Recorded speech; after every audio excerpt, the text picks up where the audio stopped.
The monster coming from the depths. So, got the firebox sheets out. Here are the four corners of the firebox. Now what they did before they took it out of service is all of this covered in pad weld. So like this one is the worst one. So the welds aren't necessarily terrible, but it was thinning out in the corners. So what they did is they got it in here and just pad welded it, which fine, whatever, but they had nothing on the back. So what they were actually doing was moving the sheet inwards, thinking it was thick, but there was nothing holding that to the motor.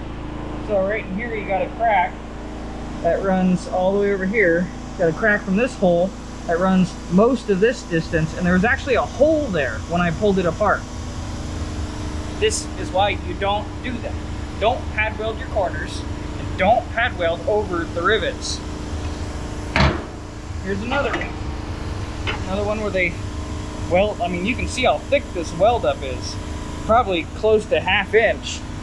And same thing. All of these holes are start cracked.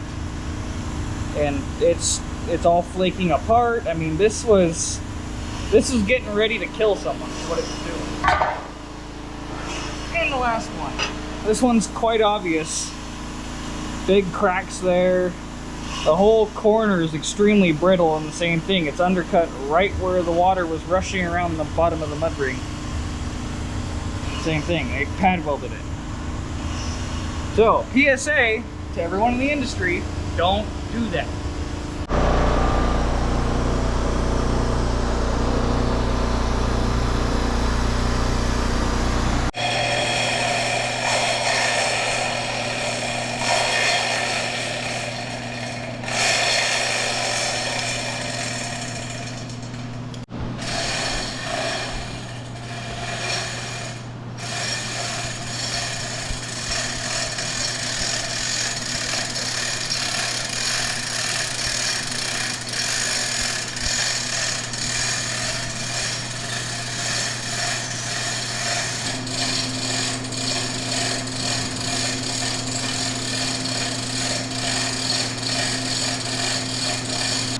So all the parts come in one piece. You just have to find them in there.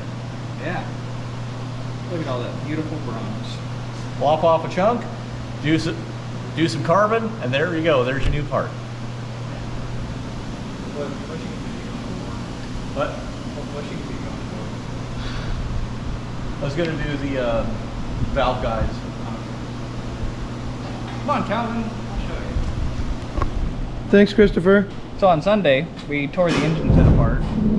So here's the valves, the piston valves for the 5, and then these guides that they go into the back right here, and they go down inside this guide. Well, these guides are completely worn out. So what Chris is doing is he's actually going to pop those out and make new bushings. And then we'll take the packing gland apart, because everything in here is kind of crushed and destroyed, and new packing, make oil holes and all of that. The valves actually aren't too bad. They put new rings on them and bored out the chambers and the cylinders. So not gonna have to do much there. But over here we have the pistons. So this is the fireman's side. As you can tell, or maybe this is the engineer's side. No, that's the engineer. So this is the fireman's side. So this side actually, the piston rings are not bad. But when they had it in service, they had to pull the head every year to tighten up this nut. And come to find out that this piston rod is actually completely loose on the piston, and this nut isn't doing anything. So these are a taper fit, and we're out of taper. So between that and, if you look over here, I don't know how well the video is going to pick it up, but there's cracks in this piston rod all the way along it, all the way through. So we're going to completely replace them and just make new ones. And that goes for both of them. They're both cracked. And this one over here, when we pulled it out, there's pieces of piston ring that came off. So got to replace both those rings at the very least. Then so we got our 2 crossheads, all babbitt, and a lot of the babbitt's just so worn out. It's peeling off. It's all gonna get replaced with bronze liners. And then as it wears, I don't know how well you can show, but right in here, the way these crossheads are designed, as the bronze liners wear top and bottom, you put shims in here, and you can actually move the crosshead out. So you can get a lot of life out of one bronze liner. So that's the plan for these.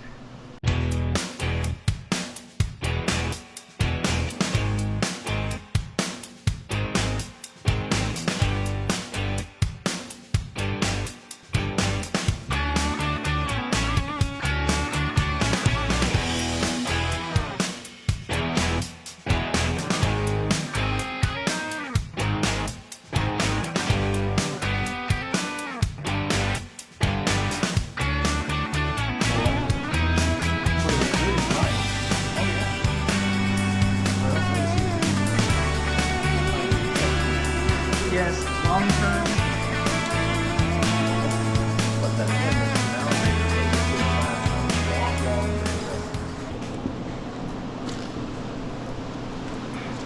What are you boys seeing? More work.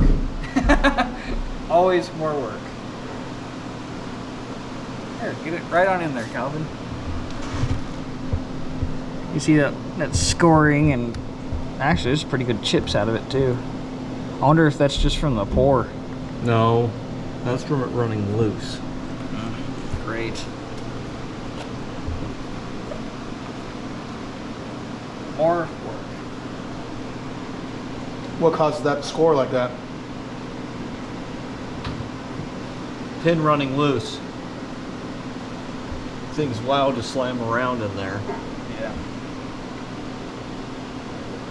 What you want to do is you want to have one continuous taper all the way through. So when you make a new pin, you lap it in, which is good to go. Use a lapping tool, all that. This one is not. It's 2 different tapers not lined up with each other. Which explains why now you can see that. Yeah, makes sense. That's on the top, that's why we weren't seeing it. Yeah. This is upside down. Right. So this thing, that pin, when they were running it, was just in there banging around and screwed it up pretty good. So it's another thing we're gonna have to fix. Brand new wrist pin brasses, and fix that.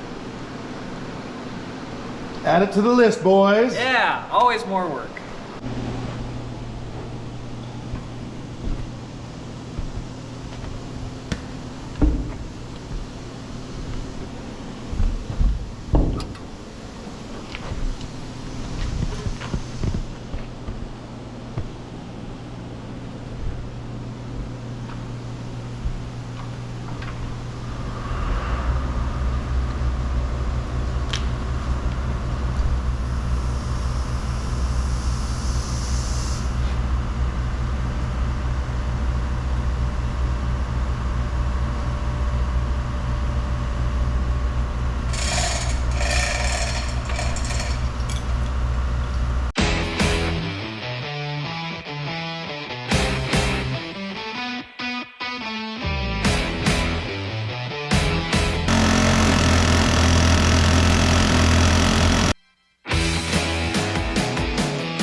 Oh yeah, I refilled it.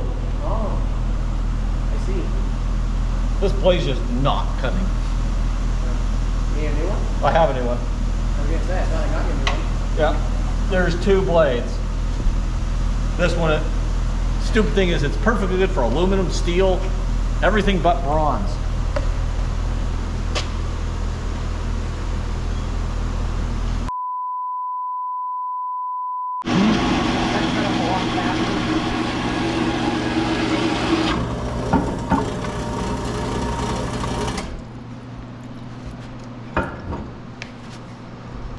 Yeah. You can see it.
Get those through now. Get those through here, meow. Stubborn. Come on here, meow.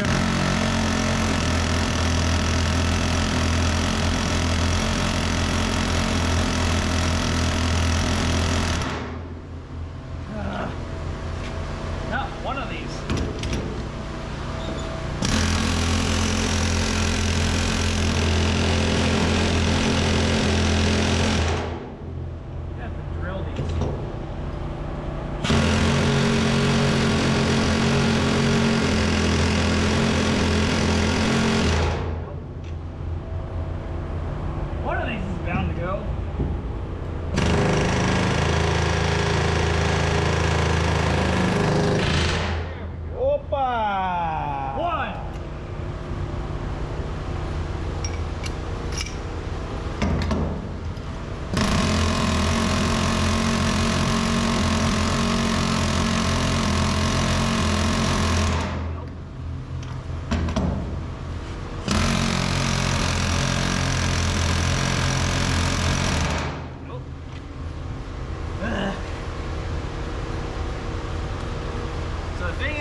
just a couple in the corner and a couple in the middle on both sides.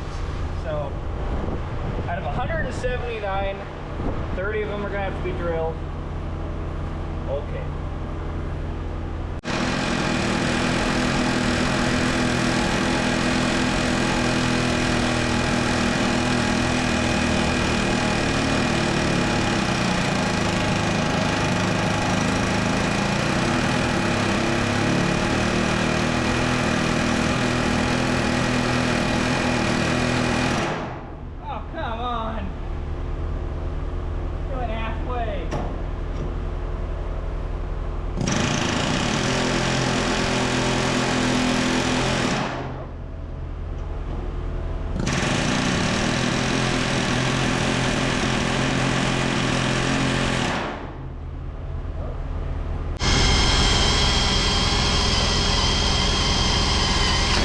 Oh,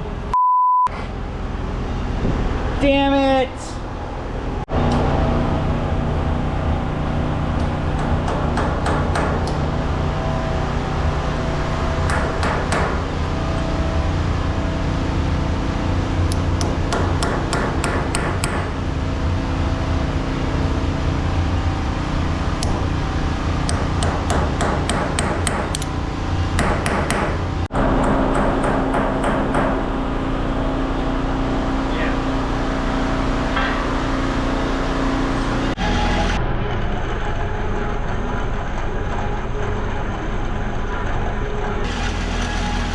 Okay, so these are the corners of the firebox out of the fire. And this one and this one are the are the best two to talk about. So you look at this, see that right there? That's all weld. They've been welding the corners of this thing up for years. Why? Because it's probably leaking. If we turn it around, that's what it looks like on the inside. So right here is where the mud ring would be. And when you go to blow these things down, as the water rushes around this corner, it slowly erodes this away over time. Mind you, this thing's 100 years old. So what normally happens is when people start to see a leak in this thing's case, like right here, this is a 1/2 inch weld.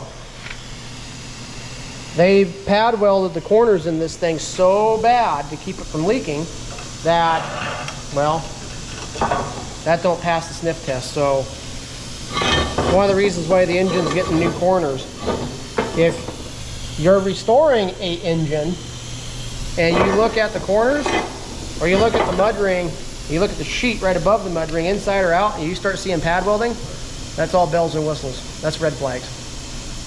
And this is another reason why you don't short sheet. Because again, the 17's corners, even a few years after it's 1472, look like that or worse. To the point where they're leaking.